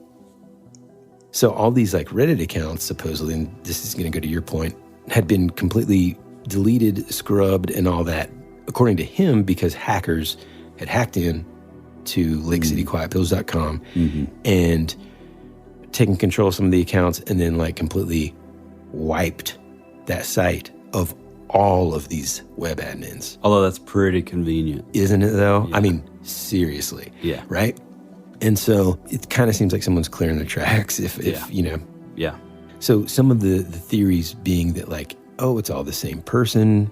Again, I didn't really dive too far into like who this other person, you know, whatever potentially was. You mean to see like the like discrepancies between like, okay, was 26, did he write exactly the same as Milo? Yeah, I mean, I looked into some of that, and for the most part, Milo, the Angel 26 and Milo kind of wrote the same, and same with Mike A, who was, you know, associated with the Crystal Wind. Right. Yeah. Or Winds. And then there's like another character named Trent. I mean, there's all this stuff like with like more recent forensic investigations, they found that there's a Mike A that had an email address tied to Crystal Wind. The question is, are all these people Milo? You know, we don't know. Maybe instead of thinking of it as this person just created this incredibly elaborate, incredibly complex internet hoax that only other coders could kind of dive into and uncover, that would also line up. I mean, do you see what the stretch that I'm making here? That would also line up coincidentally with high-profile assassinations. Yeah, right. Right? And by the way, when you look at this footage, like I encourage everybody to do it. We're going to put it on the Patreon so our patrons can see this easily and just have it in one spot for them. Yeah. When you look at this CCTV footage, man, it's actually pretty like, it's kind of scary, dude, because you see this kind of stuff in movies. That's Jason Bourne. You know, and you're like, oh man, this is super cool. But like in real life, man, it's freaky. So you see this guy, the arms dealer, and you see him sort of like go into the hotel. You see these like clearly Caucasian dudes with like, I mean, it is kind of like the movies where they're just like, who wears a plain colored baseball cap with no branding? Yeah. You know, because it's that attempt to sort of just like be anonymous and blend in without like calling attention to yourself. It's basically Captain America when he goes into hiding. Yeah, on the Winter Soldier. Soldier. The khaki hat. Yeah, right. You're like, who's got that? Yeah, right? like the collar's popped up, you have a hat, you have glasses. Yeah.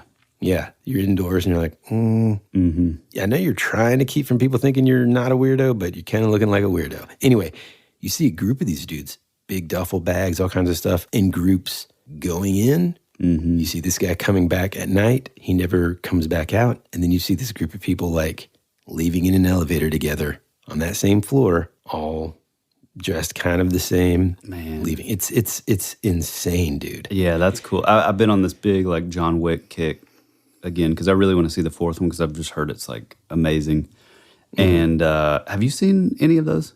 No, man. I never have. Yeah, they're awesome, dude. I mean, it's very much like if you go at it like they're okay, here's a franchise that is like finally doing what those action movies did in the 80s, you know, where there'd be like, you know, 5 sequels, like busting through the wall and nudity, or what do you think? I don't think there's any nudity. No. But man, it's really cool because they have a similar thing where there's this like sort of underground like sort of community of like these sort of assassins and stuff, and like there's like I mean, a little bit of a spoiler, but it's not. There's like these hotels in like all these major cities. They're like called the Continental, and they're very much like it's where like these assassins like aren't allowed. You know, it's like a what am I trying to say here? It's like a zone where like nobody's allowed to fight. Nobody's allowed to. It's like everything just turns like completely neutral within these hotels. It's really cool though, and so like it kind of reminds me of this, where it's like, you know, they would all get the same like message of like, okay, well, this person's like is now like he has like a bounty placed on him, you know, and it's like they're all like sort of activated. It reminds me of What's that movie we used to watch in the van, the tour van all the time? Which one? 21 Smoking Aces? Smoking Aces. Oh, yeah. Yeah, that's kind of what it reminds me of. And truly, that's what this footage kind of reminds me of, but real life, you know? Yeah, that's cool. Anyhow, to me, like all these things, I got one last thing to say real quick about when that website went down. There was a user named Retirement Plan LCQP. Just one day before this hack took place, this user posted one quick message, and it says, "I cleared your tracks. Have a good one." Man. And that's where I'm going to end it, man.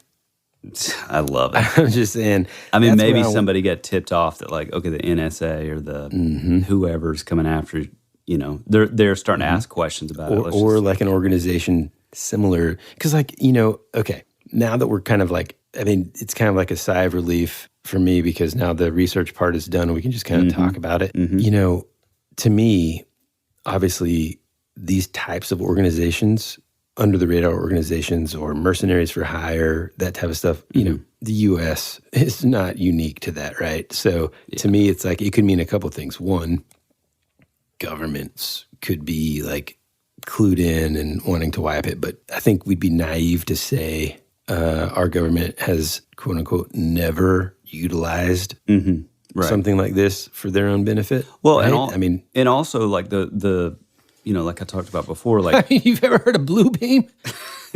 No, but like these contractors, like I mean, I would say the majority of them are, you know, they're like non-government. Well, yeah, they're not ex-military, but usually like the companies that are actually funding this stuff are in the private sector. They're not military. Now, however, I don't think that necessarily means that these private sector companies still aren't part of like the military industrial complex, but it's harder for them to be held accountable. They can't be tracked. Yeah. Right. Yes, exactly. And it makes it easier for whatever country to say, you know, that wasn't us, right? You know? In 1972, a crack commando unit was sent to prison by a military court for a crime they didn't commit. These men promptly escaped from a maximum security stockade to the Los Angeles underground. Today, still wanted by the government, they survive as soldiers of fortune. If you have a problem, if no one else can help, and if you can find them, maybe you can hire the A-Team.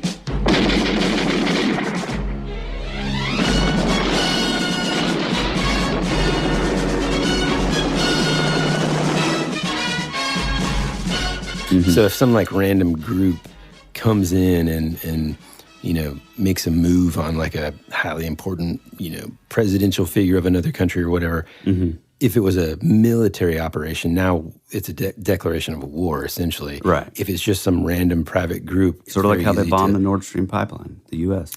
Okay. And it's very taken off of YouTube. It's very easy to, you know, dilute the blame. To the point to where, like, finally, once you get to, like, oh, like, who did this, it's very hard to find, you know? You know, it's behind a wall of encrypted messages on a freaking disgusting porn site, you know? Right. Which kind of leads me, like, initially, again, my initial thought was, like, dude, this is just some kid who's just, like, creating this really cool, like, mystery, but that's what I thought before I even knew what it was, right? And then I started, like, reading it. And then I started, like, learning about all this like archival stuff and then diving into that. And then the coincidences and all these things. Yeah. If it isn't what it was, meaning a place where it was a job board, well, I don't know. I just think that's a brilliant place to have it. I mean, it seems like a smart move to make. You know, I think the real smoking gun evidence would be Stormy Daniels? No, I think there's zero there. No, man. I think the real smoking gun was if we actually could have had, I mean, I guess since it's been like totally scrubbed, you know, at this point, but I think if somehow someone would have been able to hack into it and then produce publicly the comment or like the private messages, because if you think about it, like, okay, all this, you know, the Milo character, the 2-6 character, they're all sort of, you know, pointing to the Lake City Quiet Pills, you know, photo image hoster page. And then, you know, they're going to decrypt those photos, and it's going to give them the metadata of like all the information that they need. Well, I'm thinking that they probably, unless there was like another sort of direct like link or another like email that they were able to use from that metadata, I think it's either that, which is probably the case, but I wonder though if there were some sort of back and forth communication once they got the job and all that stuff. I wonder if some of that stuff took place on Reddit. Yeah, that would be a really interesting thing to. Yeah, man. I mean, it's a very smart plan. It's super smart, because all you'd have to do is as a mercenary, go have a beer with a buddy that was also in the military. Yeah, right. And then in that beer, you're just like, hey man, let me tell you about a little website. You just pass them a little note with the website name. Yep. And then basically maybe you give them like a floppy disk. What were the smaller ones? A 3.5 inch. Oh yeah. Yeah. And you give them one of those that has a macro program in it that when they view that it decrypted code, it just decrypts it for you. Yeah. And if it's ever changing, I don't know. It sounds pretty complex, especially for that time period, but still, I mean, Well, and I also wonder if I think I briefly talked about this, but I wonder if, because it's mentioned several times about like paying all this money for like the upkeep. And it's like, that doesn't really make sense to the normal person because it's like, that's not a lot of money, even like server space and like all this stuff, unless you're dealing with like massive amounts of like data, and I mean 2,200 JPEGs isn't really. Yeah, right. I mean, well, and also especially, once, like I said, the researchers that really start looking into it, yes, they weren't able to like, decrypt them, but they were still able to see that like, man, this particular JPEG is like gigs and gigs and gigs worth of like metadata. Yeah. That's like hidden inside. You know what I mean? So, and also, why would that other stuff be there in the first place? Right. Yeah. I mean, it's pretty genius, man. Yeah. I've always thought it was really cool. And I reached out to my uncle to see if he had heard about it, but I haven't got a reply yet. So I reached out to my uncle to see if he'd ever heard of it. I just looked out the window, and it looks like there's a line of about 10 black unmarked SUVs sitting outside. So hopefully they'll wait until we're done recording. But I mean, what a cool mystery that, like, I mean, is this, so often I'm kind of like turned off by some sort of conspiracy theories and stuff, only because nowadays it's so easy. I mean, like there's this guy, it's pretty funny, but in a way scary, who just for the sake of experiment and to like illustrate the point, created this thing a long time ago, or a couple years ago, about and I forget what the actual name of the conspiracy is, but it's like birds don't exist. Oh, the birds, yeah. Yeah. And so this guy created something out of nowhere, put it online, created all this like kind of like to where you could kind of like trace it back kind of stuff, and then just kind of waited. I mean, it was brilliant, but at the same time, it's scary because like so many people can latch onto that stuff. Well, and there actually is some validity to that now. Validity to their actually sort of manipulation to some of these birds. Like, but I wonder if like basically that, whoever's doing this was given the idea from this, joke, which is pretty awesome. Yeah, yeah. So anyway, I tend to kind of just be like, oof. But like, I think we can kind of put a win on the board for internet sleuths for this one. Like they may have accidentally uncovered.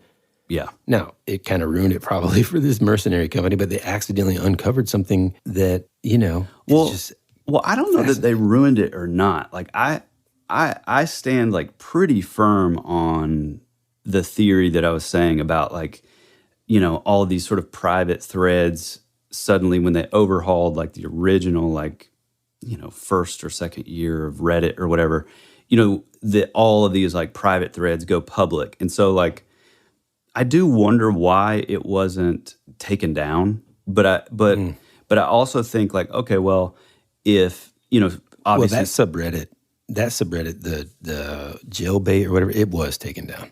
Yeah. But I'm saying like I don't know if this was the case, the Milo stuff. Mm-hmm. Why wasn't that taken down? Well, I wonder if because so many people jumped on it and were like, immediately like, oh, what is this Lake City Quiet Pills thing? It became like its own thing. It's like, well, okay, it's like hidden in plain sight. And I think leaving it up, yes, it sort of created this like mythos, but I kind of do believe that like there's probably some validity in the only reason that we know of any of it is because of the whatever site sort of hiccup that put it out there. You know what I mean? Yeah. Which is pretty funny, but also kind of And awesome. I mean, it kind of leads me to believe too that maybe Milo really did pass away. I don't know if he was 80 and I don't know that it necessarily that's where it kind of gets a little sticky, like did this guy really, was he involved in all those military operations and all that? I don't know. Well, so here's another weird thing about this. So some of the internet gumshoes, if you will, they've done like, crazy amounts of like research into him. And like a lot of these guys are, which is the beauty of the internet. It's that sort of crowdsourced kind of thing. And a lot of them have figured out that like, yes, some of the terminology that he used would have only come from people that were like intimately in like wartime settings in the, as an 70s, 80-year-old man.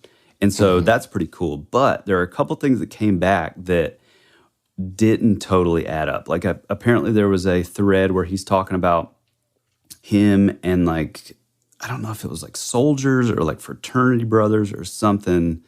They went by some like fast food chain or something.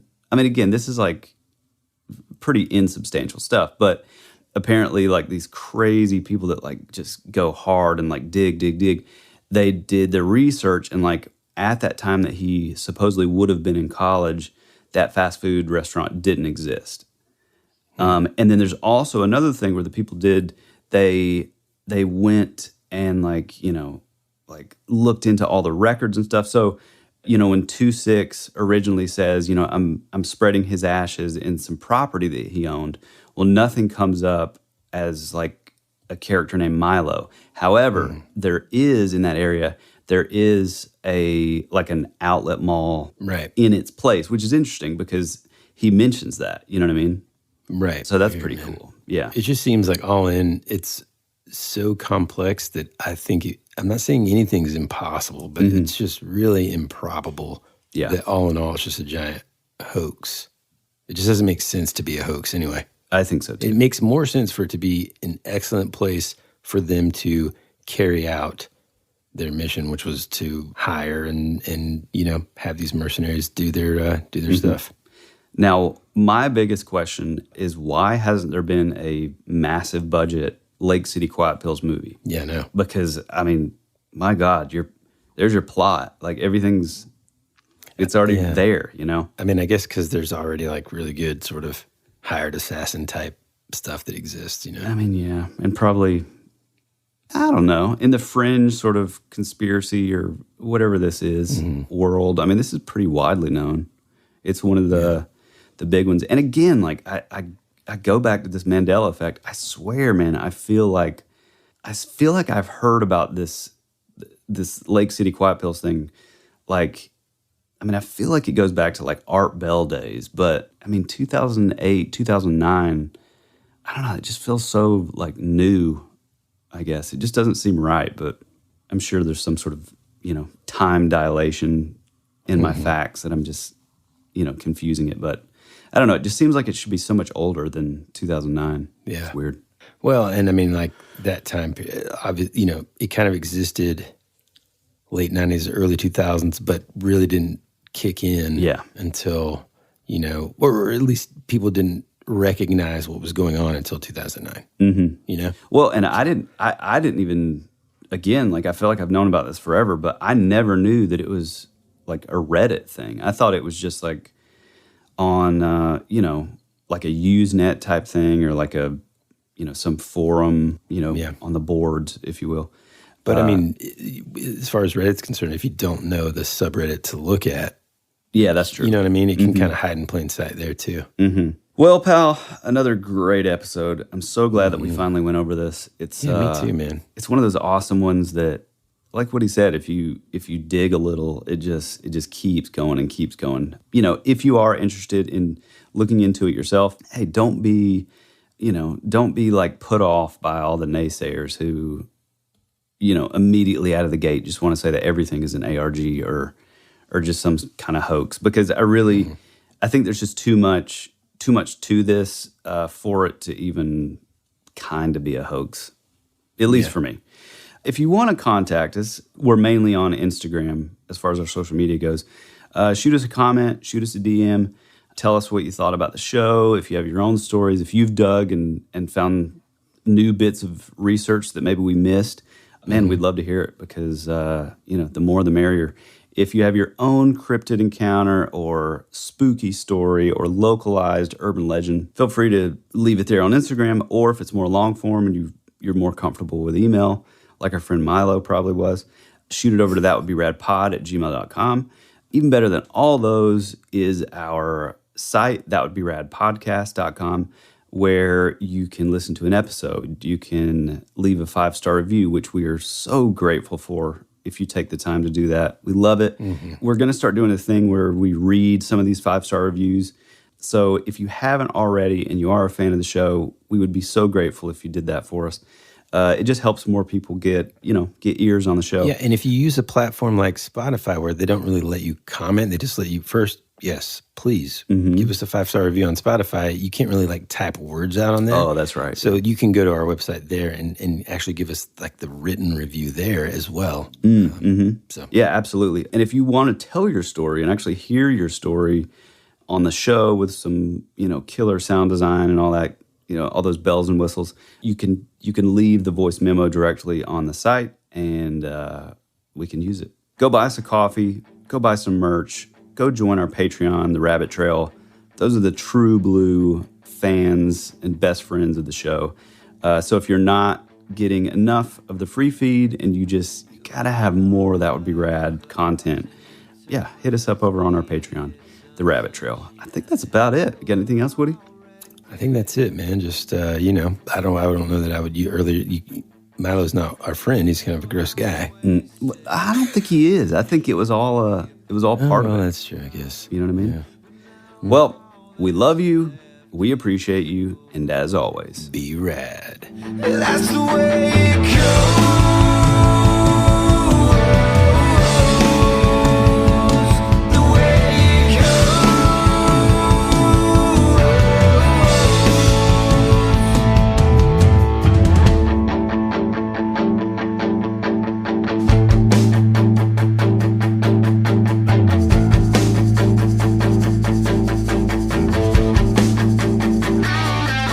You're my favorite song on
time where I just needed some sunshine. You were already dead, for you became a ghost. You always said our future would be a parade of flowers, but now all that's left is a single rose. That's the way it goes.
Access granted. Buenos dias. ¿Cómo está? Right? I think. Wait, yeah. Anyway, we're not. Are you keeping saying come esta or como esta? Oh, yeah, because in Italian it's come stai. Oh, and really? In Spanish it's como está, and I just kind of blended those like I do with English words nowadays. Apparently. Good Lord. What was the one? Oh, peninsula. Peninsula, and I did something the other day, I feel like with Anne, and I was like, yeah, I just combined those words. Maybe it was with Woodrow, I don't know. Anyway. Yeah, dude, I think it's gonna, like, what a cool... It's amazing, dude. Thing. And like I said, man, like I approach these things initially, like I'm like, oh God, what is it gonna be? And then I'm like, oh man, this is rad. I mean, it does play out like a really good sort of like spy thriller movie, you know? Yeah, for sure, dude. I mean, and also dude, like the artwork, I know you got to do, man. I'm sorry, you got to do this. What? I need you to have a pill bottle, and then like kind of like tumped over. Is tumped a word? Don't think so. But anyway, the pill bottle's on its side. Bullets spilling out of it. I mean, I may have to just take a picture of. I don't know what you need to do. You don't need to paint me a picture of how you do it. I just need the end result, friend. Yeah, it's a great story, man. It really is. Oh, you don't say. My favorite with my kids is like, they'll be like, hey, Dad, guess what? And I just go, right as they say the first word, I just go, kid out of town. Yeah, no, you've done it to me. They love that. Here's my thing, though.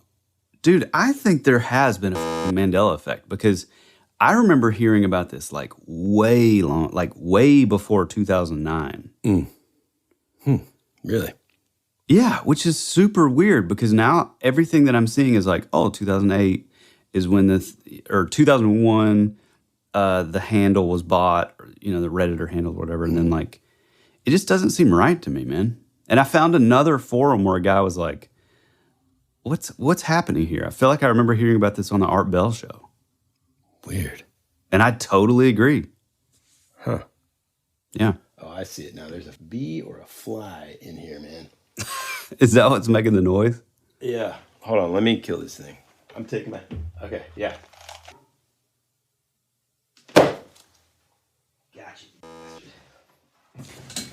Longest episode of all time.